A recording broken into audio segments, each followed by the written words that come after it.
Hi guys, this is Jared ng Suzuki. So, ang next na review natin ngayon yung ating Suzuki Ertiga GLX na Serene Blue. Okay, so from here, ito yung makikita nyo. Okay, so nakamags. Okay, so itsura, yung maganda yung itsura pa rin talaga ng Ertiga. So, makikita nyo pa rin dito. Okay, so ikutan natin siya.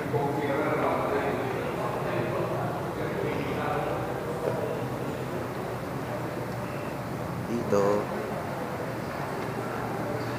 tingnan natin ang buong buo, tingnan natin yung buo talaga. Yan. Okay, so ikutan natin.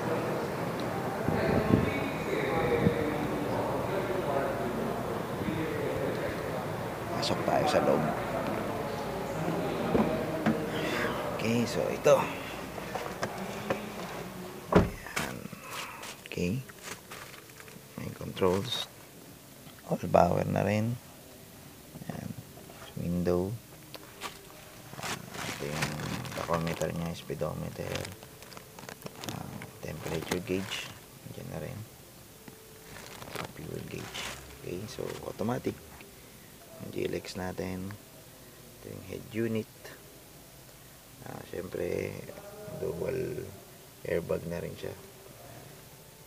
Okay, so ayan. Lights. Ayan. Okay, dual aircon. Ayan, so ito from here makikita mo yung likod. Okay, so ito pa. Ayan, USB port. So yung lighter niya. Okay, so may tayo dito. Second row, tignan natin yung second row. Ito yung second row natin. Ito yung second row. Okay, so sa mga nagtatanong din sa akin kung may child's lock yung Ertiga, so ito meron siyang child lock. Tapos mo lang o ba mo pag nakalat.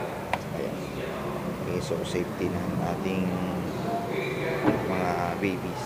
So security alarm din po siya. Okay, so ito yung likod, check lang natin. So ito yung ano nya. Ayan, so dito makikita po natin yung from here dito. Okay, okay, so yun lang po. So sa mga taong interesado sa ating Suzuki Ertiga Serene Blue, paki-text na po ako dun sa number na sa screen.